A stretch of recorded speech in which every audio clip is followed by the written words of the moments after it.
પછી આગળ વિડીયોમાં હું તમને જણાવું।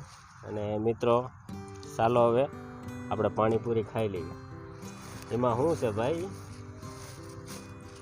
એક ચટણી પણ લાયા છે, દાબેલી છે એટલે ચટણી ખાવી પડે। અને ચટણી અરે જો દાબેલી સાથે। તો ચાલો મિત્રો હવે નાસ્તા પાણી કરી લેવી। સારું કહેવાય અત્યારમાં નાસ્તો લઈએ। અત્યારમાં તો ખાવાનું ચોકે એટલું બધું હાલશે નહીં, પણ તોય થોડુંક ટેસ્ટ મારી લેવી। ચાલો હાલો મિત્રો।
આ ભાઈ નાસ્તો લઈને આવ્યા, એને ખબર છે કે ખાઈશું હું, એટલે અત્યારમાં નાસ્તો લઈને આવ્યા છે। અને હું નાસ્તો પણ એટલો બધો ક્યારેય કરતો નથી, ખાલી એક દાબેલી ખાવાની ગણતરી છે।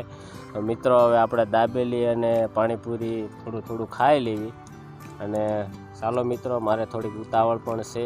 અને જો કે વાડીએ આવું ખાવા મળે એટલે તો બહુ સરસ કહેવાય ને, કારણ કે આપણે વાડીએ ક્યારે મળે, અને વાડીએ નાસ્તા પાણી તો બહુ મજા આવે। ચાલો મિત્રો હવે આપણે અહીંયા કણે વ્લોગ પૂરો કરીશું, અને ફરીથી મળશું નવા વ્લોગની અંદર।